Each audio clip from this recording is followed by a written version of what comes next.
In this episode of Finno-Ugric Machine, we are going to make, it's a jig for Robland X31 multi-purpose woodworking machine.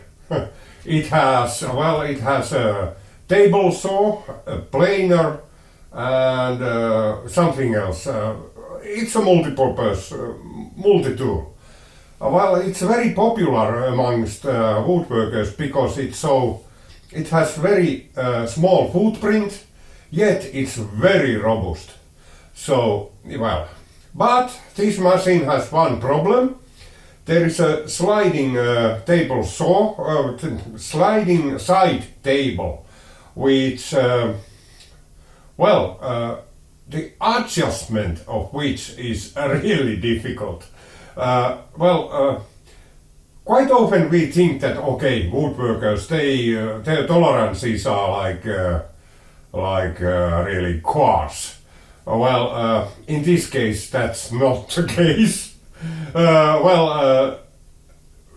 For example, this table needs to be about 0.1 millimeter above the saw table itself. So when you put your wood into that, it won't rub.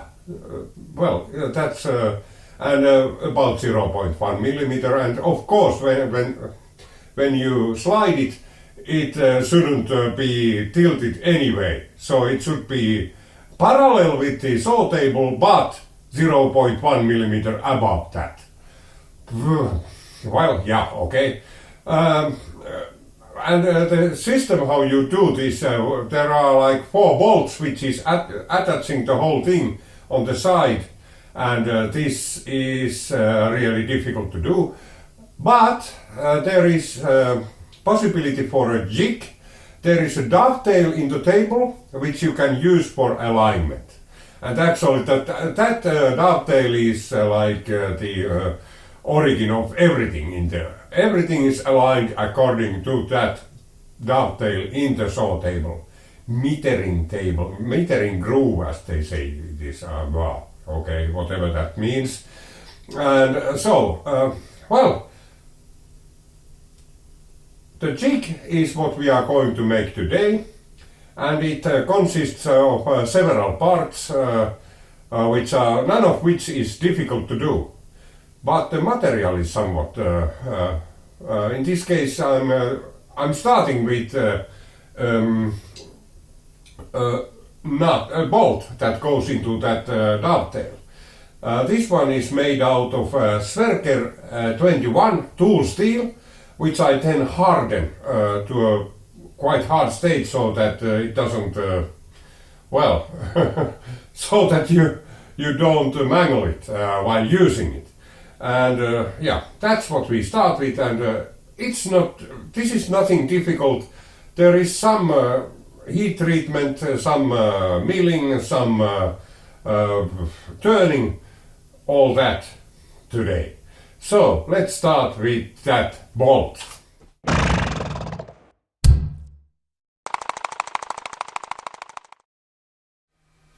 So, first things first. Always wear safety goggles. The best side of this workpiece, and since I only had one really good surface, I need to use this copper wire here in between the jaws, so that it's aligning itself to the back jaw. It is my hope that this top surface becomes perpendicular with the backside surface. And then I turn it 90 degrees like this, and then make yet another surface. And at that time I also make the correct dimension here, which is 26 millimeters, and then yet another time 26 degrees, 90 degrees, and then the last surface. The end and the ends I will leave as is, because the next step will be in the lathe. I'm using these carbide inserts this time because I have no idea about the machinability hopefully that was correct, of this material, but we shall very soon see what it is. So, first things first, so many things seem to be first. Okay, next step, the speed. And this is obviously too slow. I will rise up the speed to about, let's try that one. It's about 190 now. And then I will try to touch it. Oh, it's already touching. I really want to. Okay, now let's see.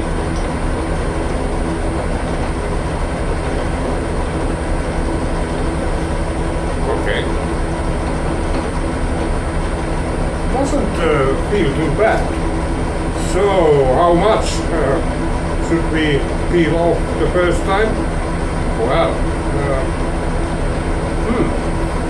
I think, well, maybe half a millimeter. I start with a slow feed and then I raise it until it looks decent. Here we go.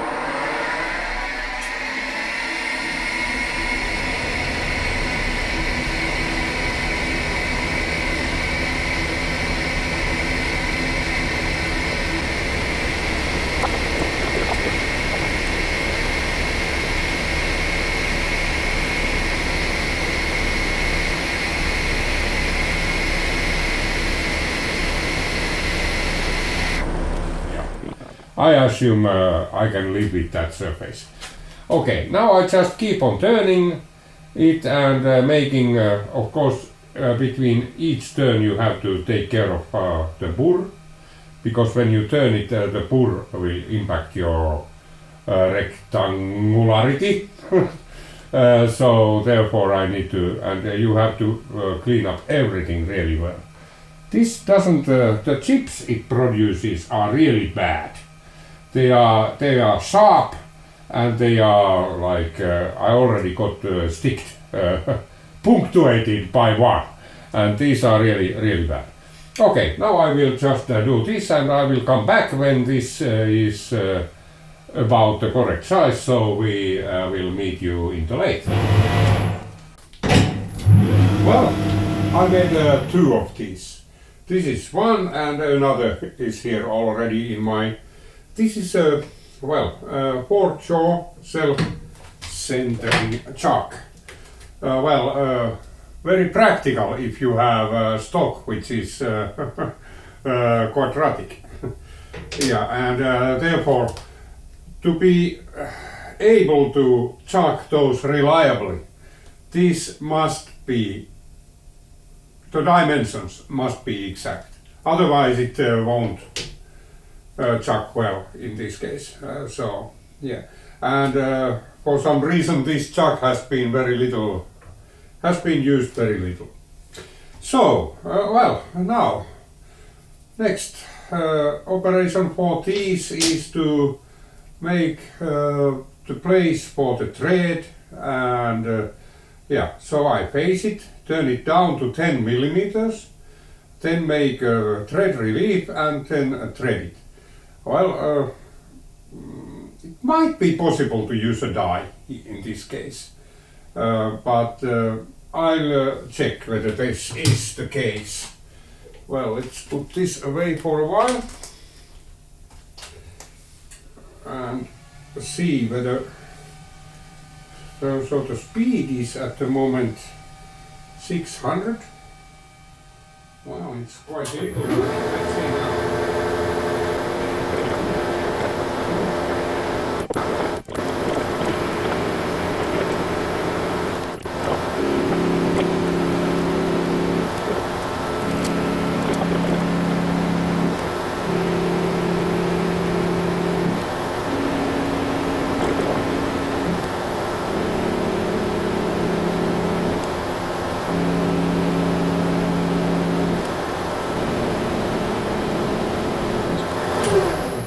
Well, this cuts actually really nicely if you think what it is. Well, the workpiece becomes hot. Okay, there is not too hot, but anyway, it warms up.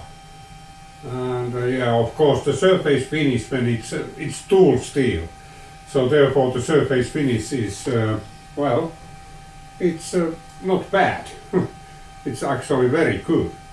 Okay, I will go on with this process. This is just turning and turning, and I will come back when we finish the diameter. So now we are at the moment. This is 10.30, well, maybe 2, 10.32 millimeters, and well, this needs to be 10, not a tad over 10, 10 or a little bit less, just to get a good surface finish here. Then I will use some cutting oil here.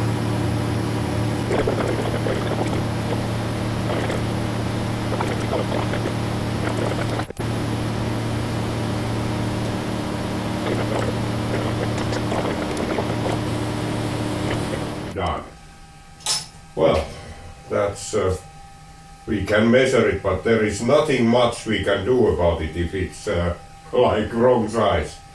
Well, it should be quite exactly 200ths of a millimeter under, but you never know, you can end up being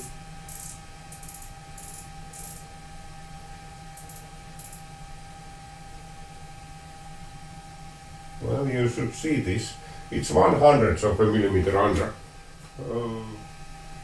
So did it move? No, it did not. So it's very near what we aim to. Well, now I'm preparing this for the thread.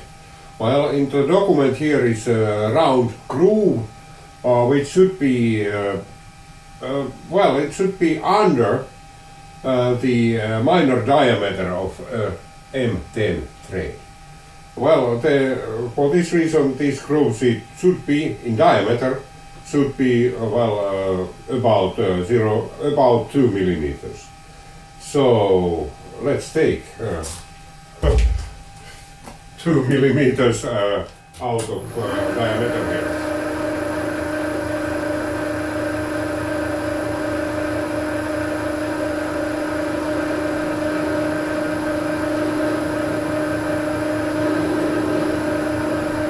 This doesn't want to cooperate.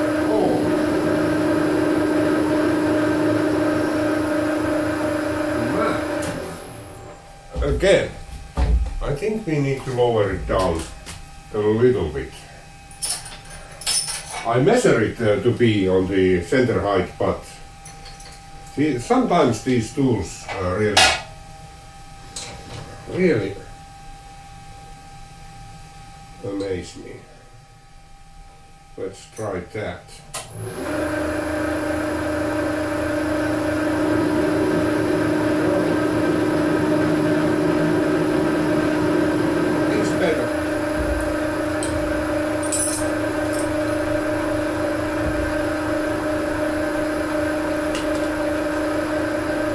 We don't have much to go here, so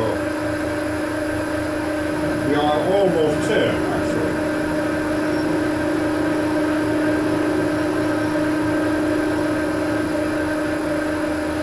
I think there you are. Yeah. Done. That one. Okay. Well, as a final step for preparing this for M10 thread, I will peel off, this is the portion where the thread is going to be in this. So I will peel off here 0.1 millimeter. Well, yeah, okay, so let's go with that.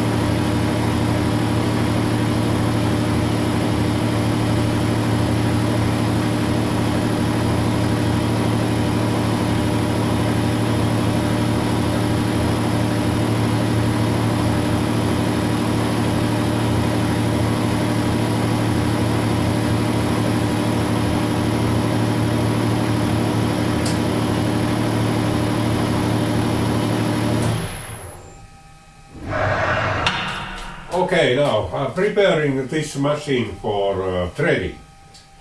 Well, let's start from this end. We have here, this is a clutch.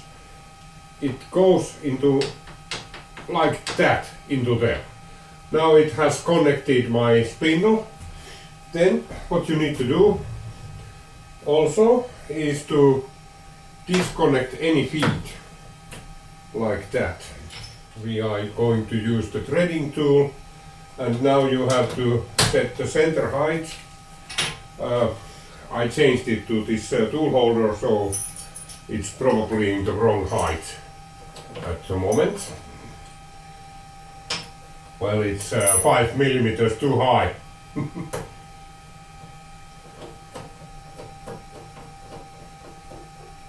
I have this kind of a tool. It's just, this is the tool center height of the measured from the top of this surface here. Let's put it really down, and then I tighten this a little bit, so then I can lift it. There it is. Done.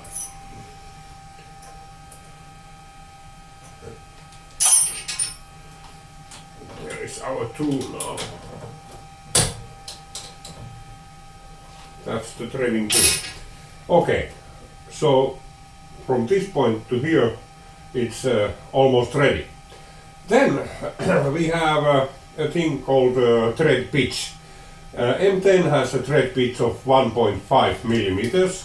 So I look here in the table, 1.5, 1.5, where are you?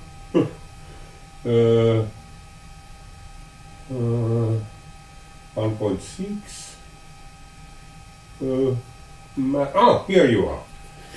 So 1.5 is there.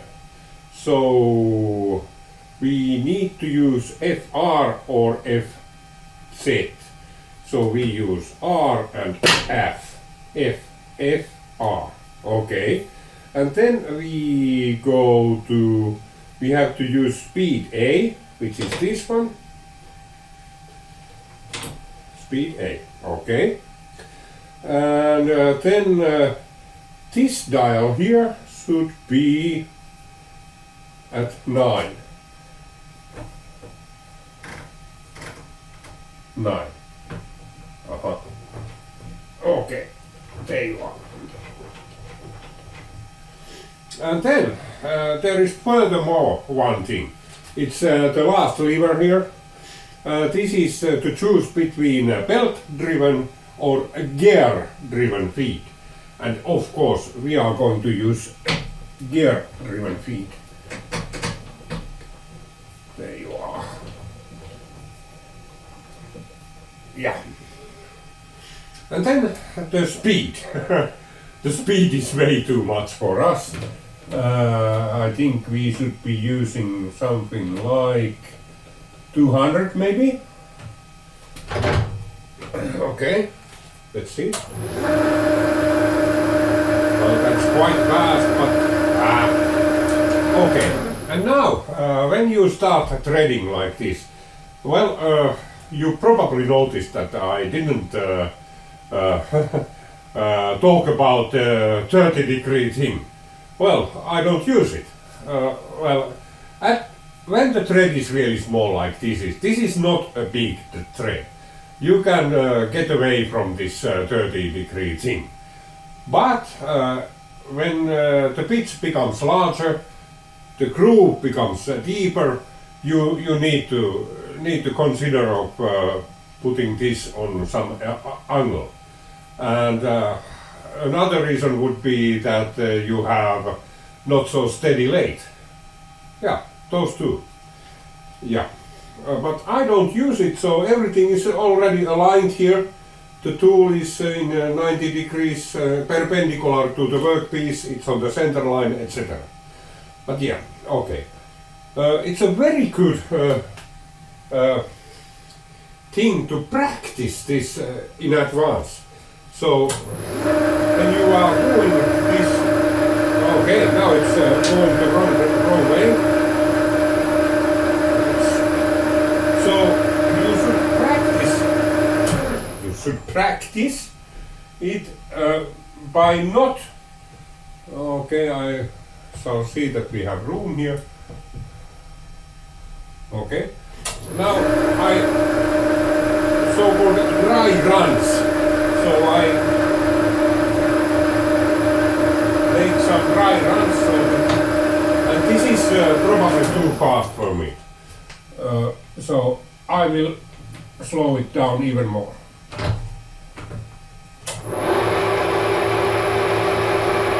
Makes a funny sound. I don't like that, so I do it like this. Yeah, now it's really smooth. And the speed is suitable. You practice this a few times here, so that you get the feeling. If you do it like you have not been training for weeks and then you just blindly start it, that's a bad idea. At least I will be making some mistake already when I do that. So therefore I always do some dry runs here before really starting the training process. And now everything is set up, except we have one more thing, we have to touch the surface. And now remember, we had these 0.1 millimeters away from that surface, so yeah, I will here now touch.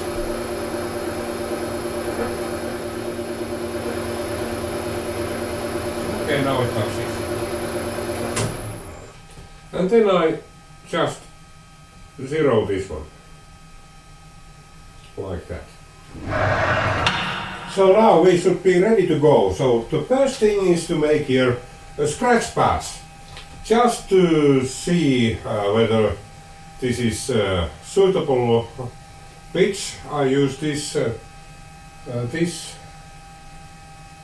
thread gauge. This is 1.5 millimeters, you might see it. And now I'm just, this is 0.1 millimeter depth of cut here, no more than that. And there you go.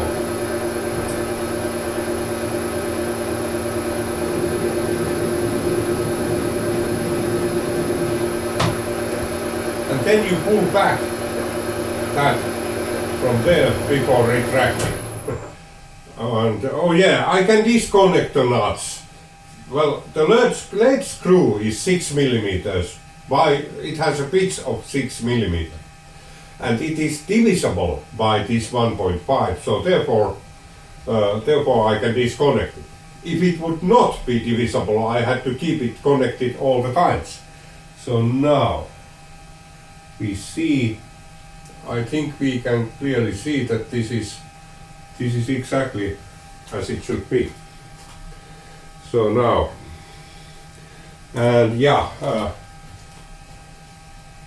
this makes pretty rough surface here. I'm using this is well, Rockall. Yeah. Okay, so that was 0.1 millimeter cut, and now I have to see that, yeah, so this one will be down to 0.5 millimeters, and now I will, the first cuts can be a little bit deeper. Okay, let's go.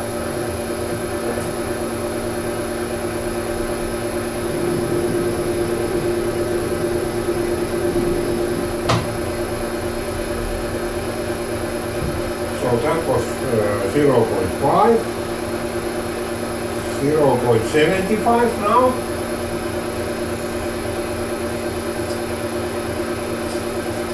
This produces, this is really different material to train, really different.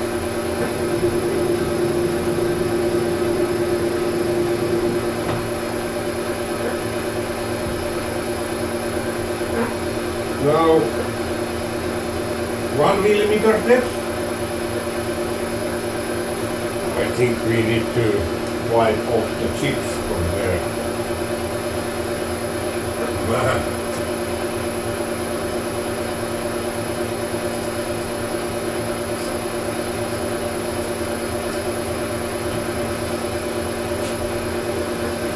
Oh yeah.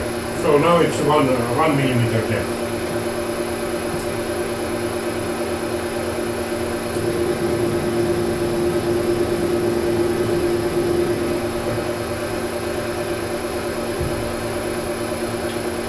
And 1.25.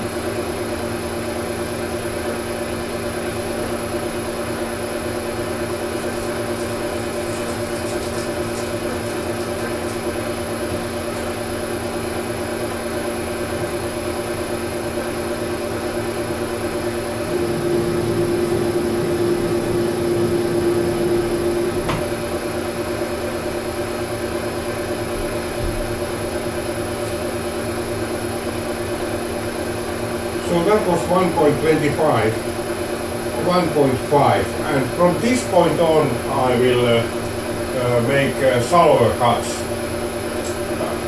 I advance less.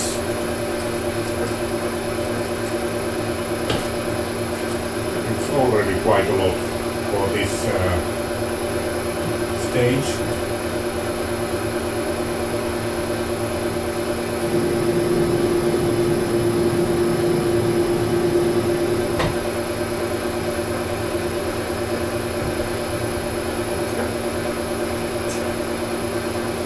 So that was 1.5, and now I'm taking 1.52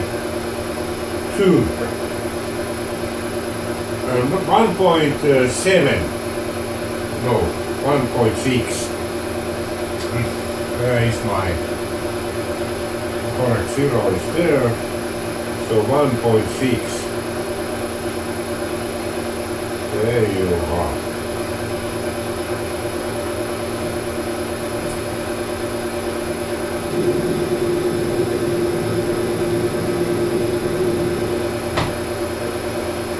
That's 1.6.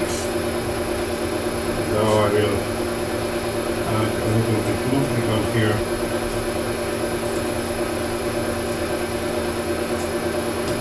That was 1.6. 1.7 then. And I want to get rid of those. Next, we should be ready after this. You don't disconnect the nuts in between the threads. Did I spoil it? Well, yes, of course I did, but not too badly, I hope. You don't disconnect the nuts in between the thread, because now we were really lucky in this case. Well, I did spoil it a little bit, but not much. Let's see now. So that was 1.7. Let's see about 1.7, because it was not cutting, and then I stopped it. And this is why you have to practice this one, because you make mistakes like that.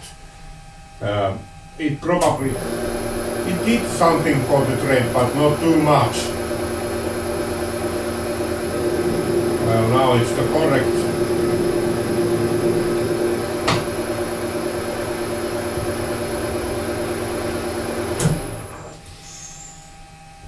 Yeah, we were really lucky. There is your fault in between. It's man. So now this is actually our last pass. 1.8. This should be now usable thread after this. And this material doesn't want to thread well. It's really bad. Material for threading makes a really bad finish. So this is the last one.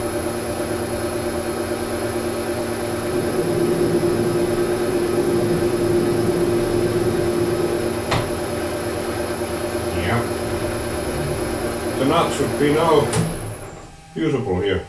Should be. Well, there is a lot of, yeah, it will be. It goes there, and it's a little bit tight as it should be. Okay, now I'm making the dovetails for these pieces.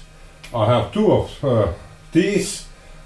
These will produce four those dovetail bolts.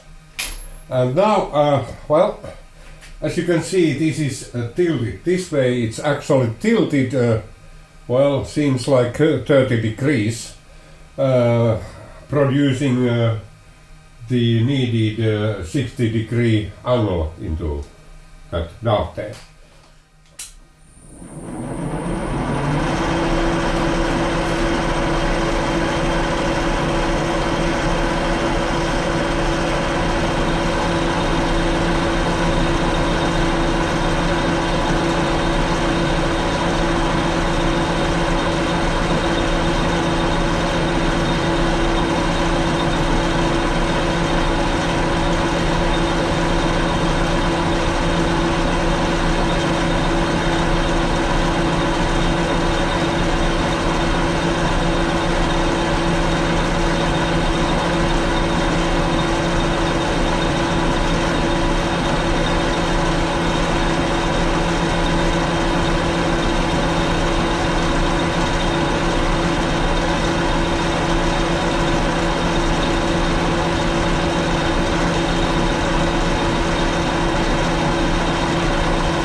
Now, parting off these dovetail bolts out from the base material.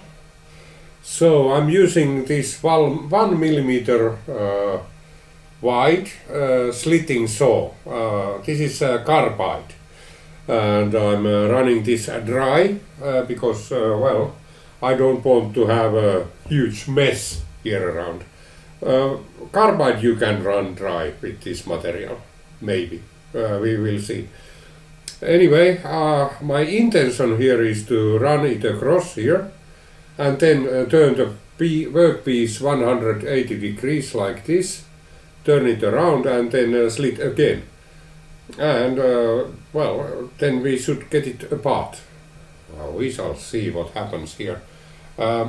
Anyway, this is now the first part, and let's see how this goes. Yeah, and I'm running this about 100 RPM and feeding manually. And this is scary because these plates have a tendency to explode, and therefore these are absolutely delicate. And yeah, this is actually very scary operation. I already started it, as you can see, and I'm feeding very, very carefully this one.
Observants of you might already notice that this is not the same as slitting saw.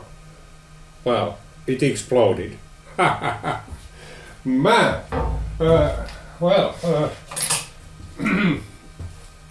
That was not a very good thing. And now I need to have another type of strategy when I do this.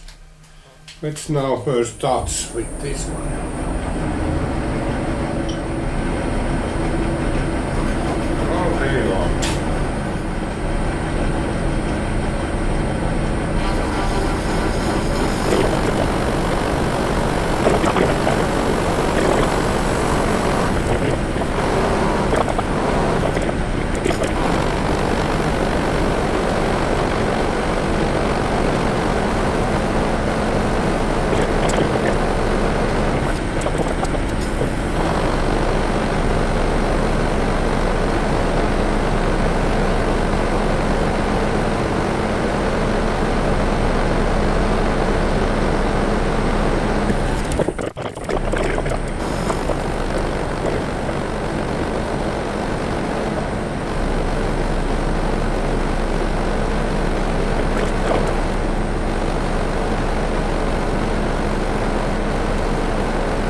That was not fun. There you are.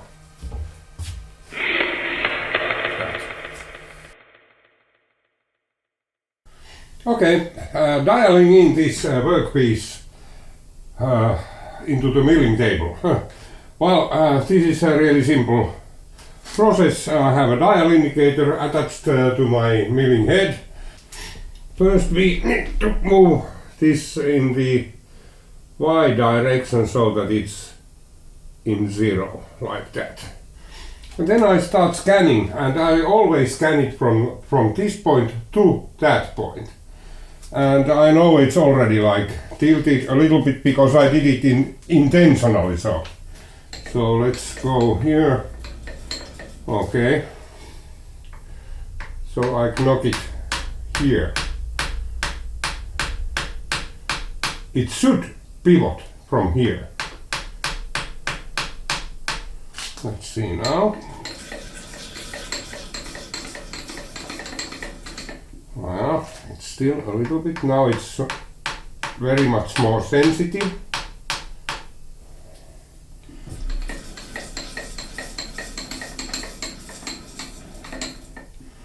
And a little bit more. There. Then go back.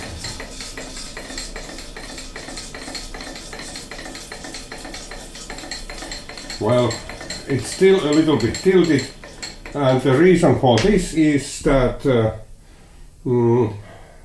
the point where it was pivoting is exactly not that, it's something else.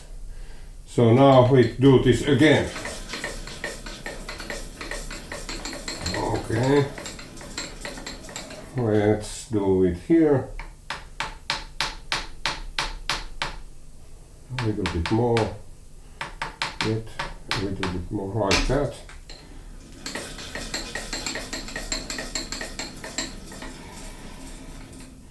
Okay. The surface is a little bit uneven. Well, it looks like we got it in two scans. Let's see. It's 0 here.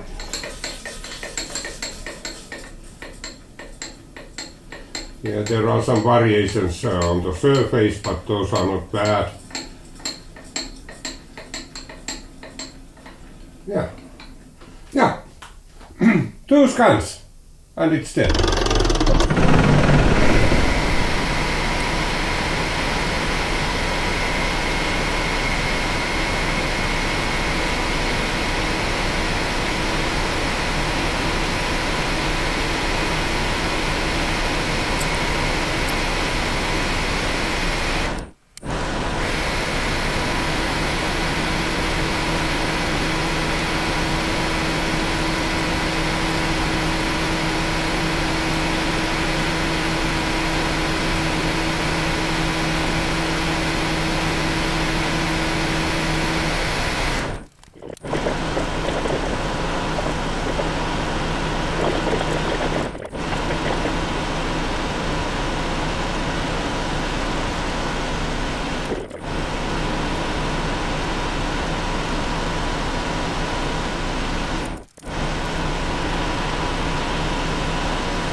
Now in the drill press, and yeah, these holes have a horrific burr in them, and well, I will remove that burr and make some some chamfers there.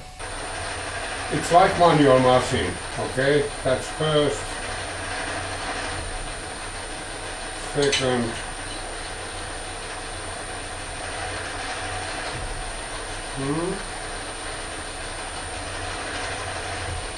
and in this hole we have an M8 thread, so I make a little bit more chamfer if possible.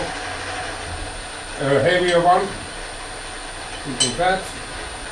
Okay, and here. Then the heavy chamfer. Yeah. Okay.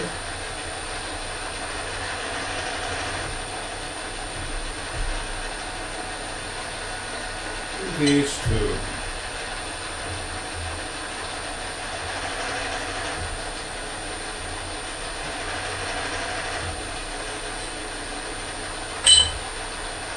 Next workpiece.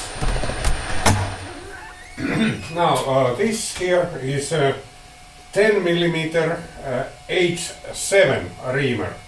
Well, and this is the thing that should go into that hole. The diameter of the threads was 9.9 millimeters, actually, the major diameter in this case. I made it intentionally that way. So now, because this is 9.9 millimeter hole, it goes into there. But it doesn't go further because this part here is 10 millimeters. So Therefore, we will ream the hole. I already placed the hole in correct place, so as you can hear, it cuts.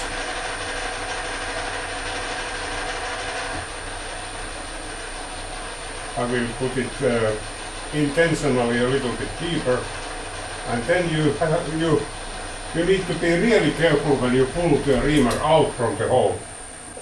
For me, okay, that's the material we got out from that hole. Not much, but now this should go there. It should. Yeah. And it's a really good fit. Yeah, drill presses flex somewhat, and that's a good thing. Actually, the whole reamer is designed in a way that it flexes. So this makes it so that you can do this manually like this. But you have to be really careful.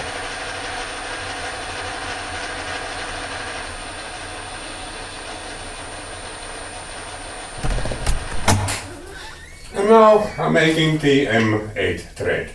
Well, this is M8 gun tap. It means that it pushes the chips down into the hole. Yeah, and this is a spring-loaded center, so I can align it there. No, of course, first I need to align that center. It was way away from the center. Well, if you want to make a thread that is not straight, so then of course I don't understand when you would like to make such a thread, but sometimes maybe. Oh, it should be way better. At least it looks way better.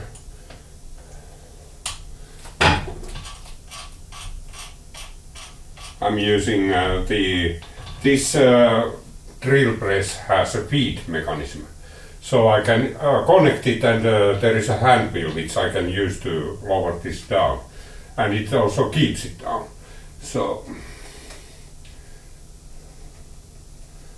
and now we go. Just a little bit lubrication for him or her. Is this a him and this is a her? Maybe. Doesn't want to start. Now it did. This tab might be dull.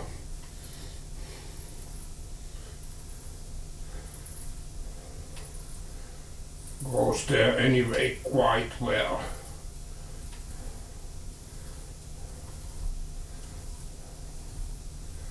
There you are.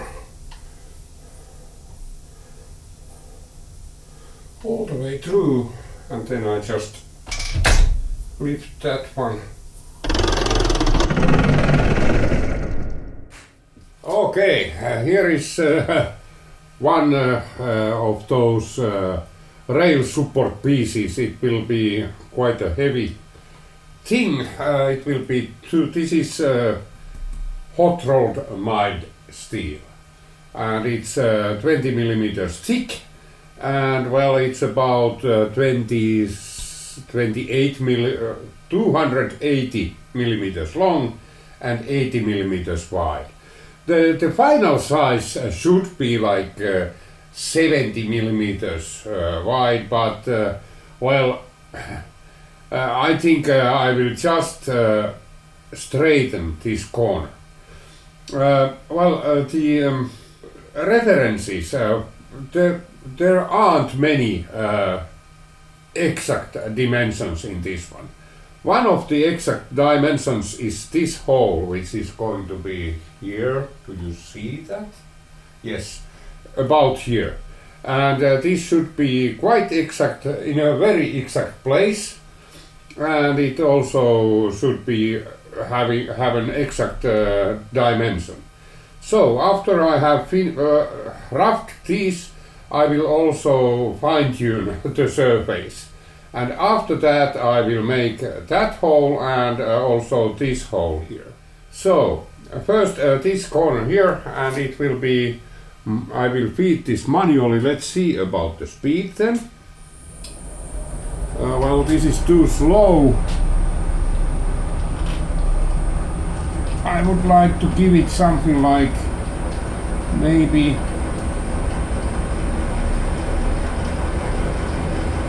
that's about correct. And then I just touch this surface here. Yeah, I need to lock this. When I have touched it.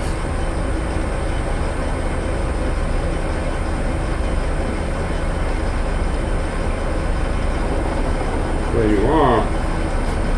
Touching. And I should peel off something like 5 millimeters away from this.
Now marking this for my angle grinder job. So, well, I have adjusted this. This is my protractor to the correct angle. So actually there shall be a line here, which I then this part of the material will be cut off. And well, yeah. And I have made a little tiny marking there and there. And then I have checked that with this correct angle that these really are the correct places. It should be there, yeah, and it's there, yeah, whichever way you do this. Okay, so now that's the cut line. Okay, there you go. Yeah. Now if I follow that line, I have something like 2 millimeters extra there. There you are. Ooh, somewhere there. Okay.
Now, this flimsy excuse of a setup is here to drill two 6.5 millimeter holes 20 millimeters deep. I'm using this dial indicator to tell me when the hole is deep enough.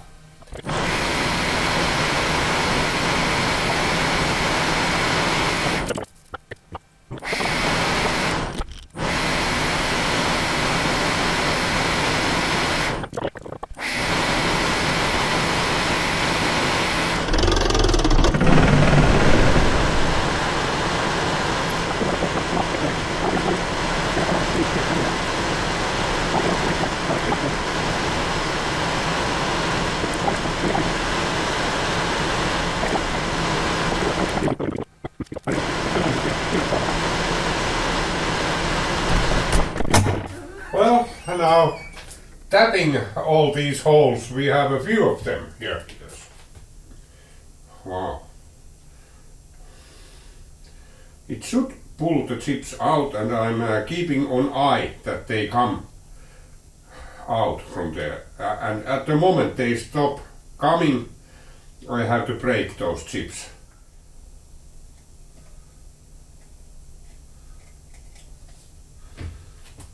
Oh.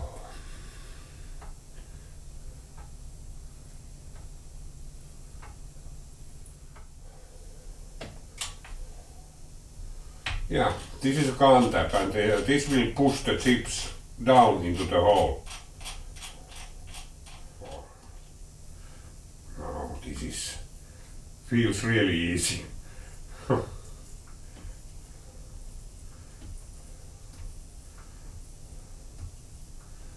you are.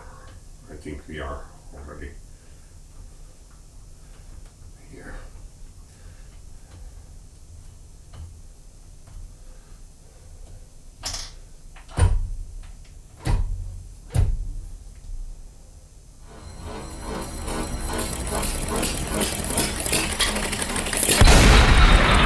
Slitting saw.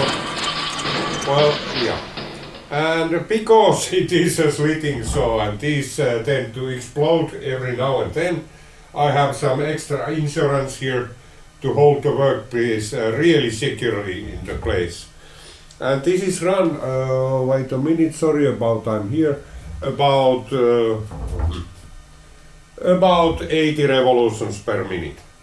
So very slowly. And I'm feeding this by hand. And of course it's conventional milling. Client milling with these is outright dangerous. And cutting oil, this is a high-speed steel plate, so cutting oil is a very good idea here. And now we go.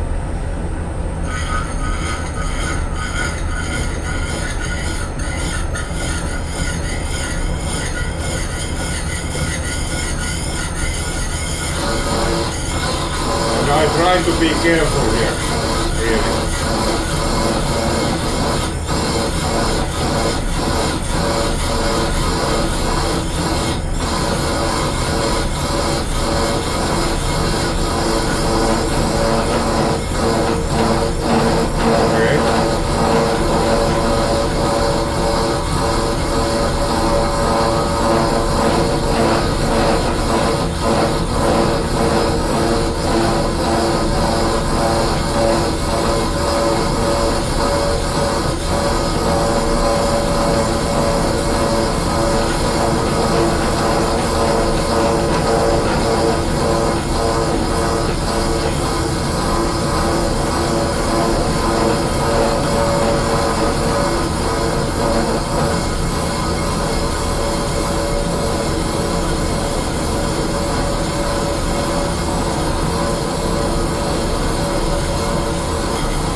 It's slit.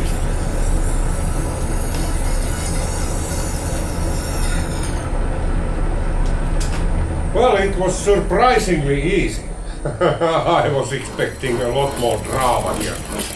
But, okay. Well, this scary looking thing. This is a 3mm slitting saw, which is, I try to slit this cap now. It's we need to make a slit here. And yeah, this was the only one I had which has enough room here so that I can do this.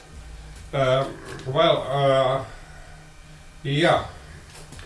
And well, as you can see, I have tried to support it each and every way, because these have a tendency to pick up your workpiece out from the chuck, the vise. And well, that's not a very good thing. Well, and of course, because the diameter is so big, this needs to be run quite slowly. In this case, quite slowly means, wait a minute, it means 60 revolutions per minute. So 1 revolution per second. Yeah, it's really slow. And really slow looks like this. Well, this is a little bit more than... maybe we should... Okay, let it be like that.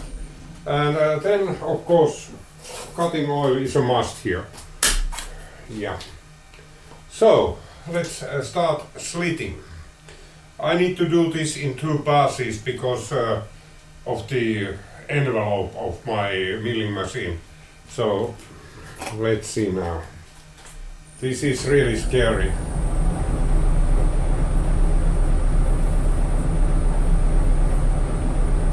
Yeah, okay, let's go. And this makes a horrific sound first. Well, it doesn't.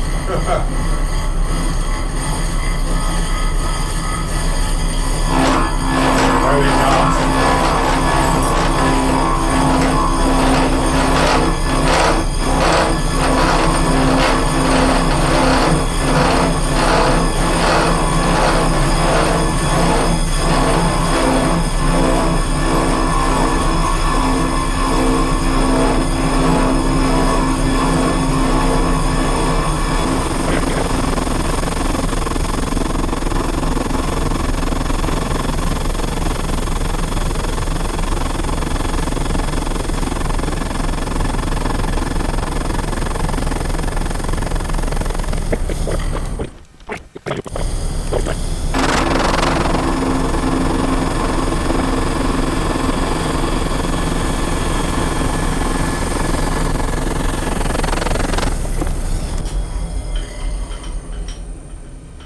Wow. Joo, no ei se mitään. Me on tässä kuulkaassa aseteltu näitä paikalle ja nyt on viimeiset kiristykset menossa. Siinä on vähän ollut pieniä probleemeja lohenpyrstöjen kanssa. Ne oli vähän isoja näihin reikiinsä. Nyt ne on kohdallaan. Niistä joutuu ottaa pohjasta pois ja nurkat veksi. Ja sen jälkeen ne on ihan loistavat. Joo. Eli nyt mikä sulla on tässä tulee niinku ilmaisiksi, niin on se, että tämän reunan avulla on nyt voi tuon sirkkelinterän oikasta. Joo. Joo. Just. No nyt se pitäisi sitten... Joo, nyt tässä on ihan oikein niin teoriakin toimii nyt. Se toimii teoreettisesti. Joo. No nyt se pitäisi sitten jollain... Oikeastaan sillä se ensin. Okei, no... Joo, hyvä, se nousee ylös. Joo. Ja tämän pöydän kanssa sen pitäisi olla tasan. Joo. Ja ei kyllä kaukaa. Ei kaukaa heitä, ei. Ja silloin se on...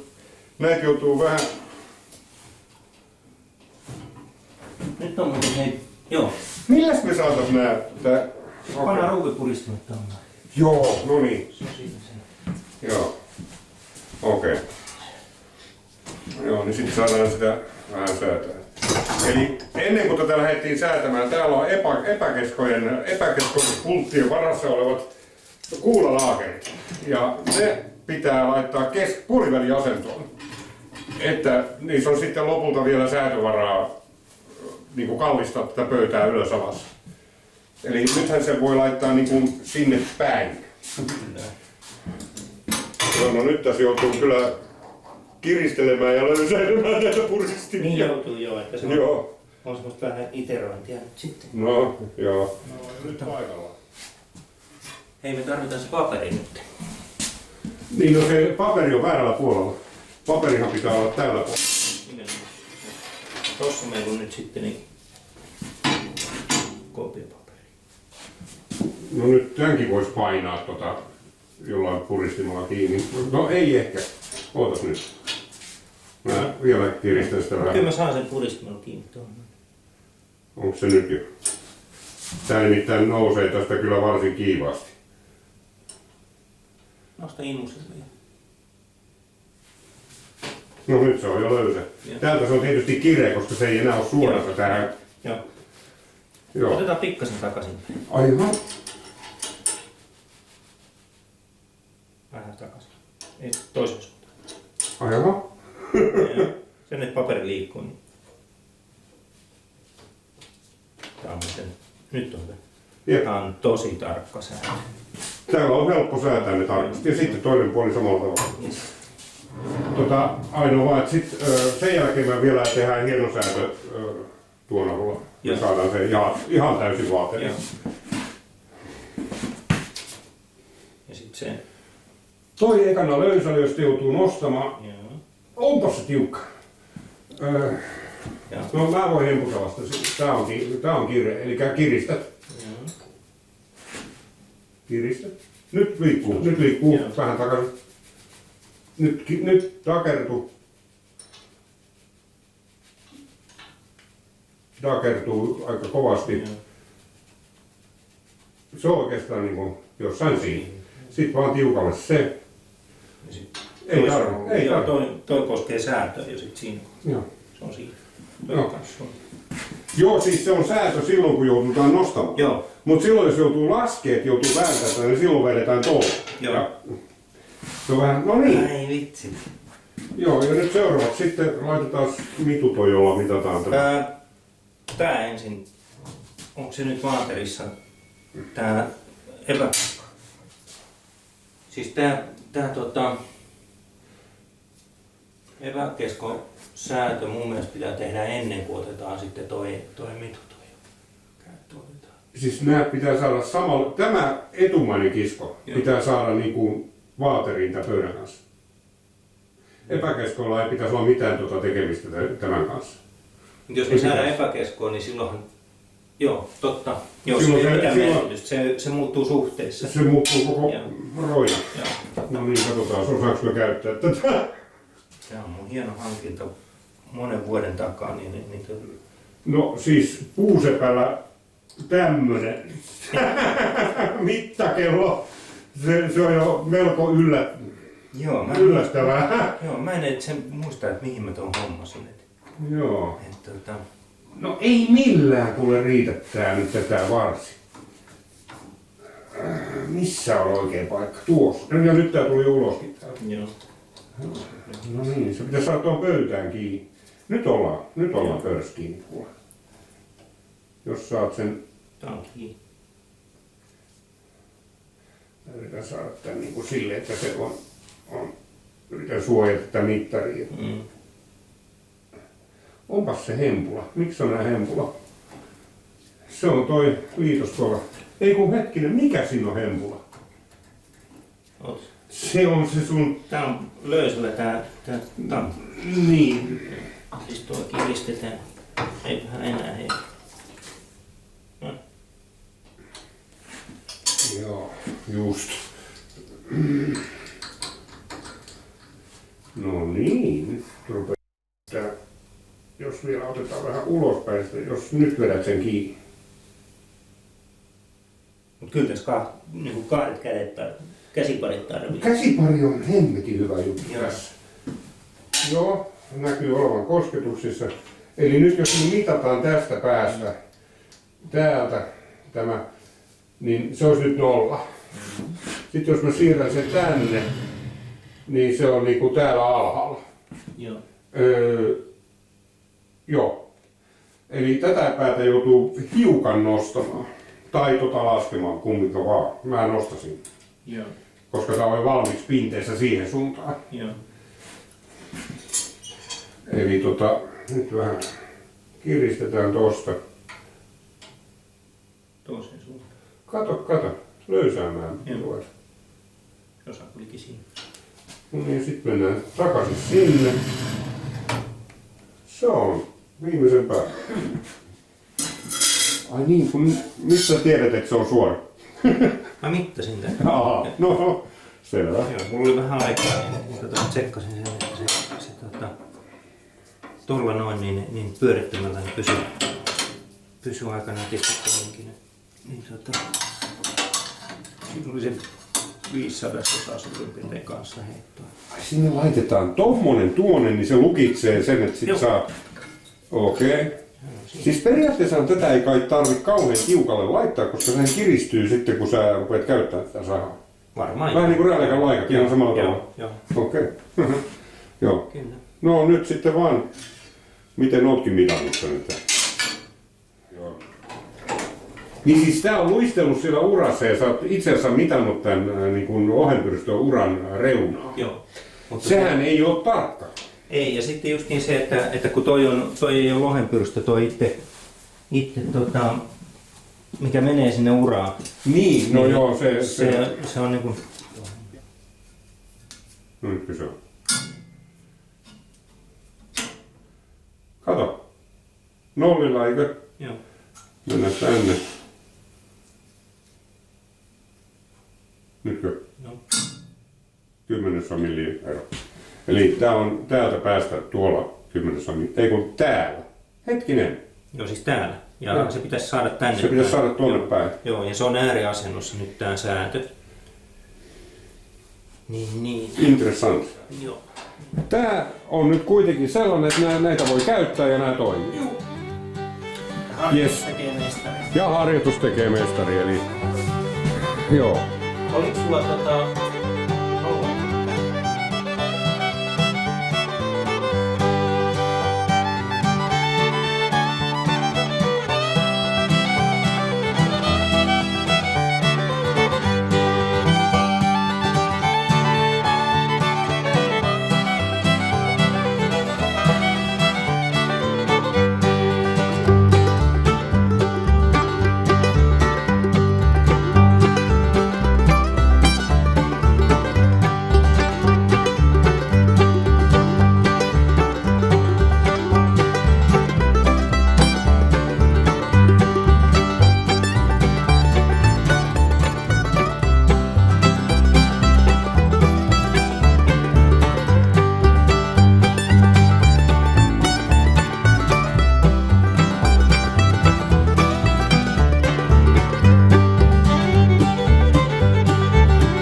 Now the jigs are there in Kari's place. They are in place.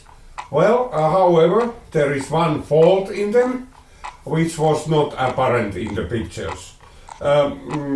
Namely, this side table is too far from the body of this machine. So it has to be brought some 5 millimeters nearer. And the easiest way to do this is to, make new support plates for the table. They are a very simple thing to do. Only 4 holes well, no, 5 holes, and 2 of those must be moved 5 millimeters, and that's it. And then this tool is probably perfect. Well, you have seen some drawings in the video. This correction is already on those. Another thing which we stumbled into was this dovetail. The dovetail was these bolts were a little bit tight on those. So we had to grind off the sharp edges from them, and then maybe some 500ths of a millimeter from the bottom of them. And after that they were perfect. Well, it depends. I didn't change the drawings. I assume that these machines might have some tolerances, so you might need to grind them if you do such a jig. Yeah. So, thanks for Kari for hospitality. It was very nice to visit his workroom, and this machine really, it's a mind changer. I have always thought that woodworking machines are not any like precision tools. Well, this one is. It's really it's made out of cast iron. It's very steady, and you probably can mill your wood with precision down to 0.1 millimeters at least. Well, yeah. So, what else? This about now concludes this very long episode of Finno-Ugric Machining. Well, if you made it this far, you probably need to seek some help or something. The next episode will be a lot shorter. We will be doing these shaft for this crafting press, and that's a very simple thing. It's just a shaft, and that's it. Till then, bye. Yep.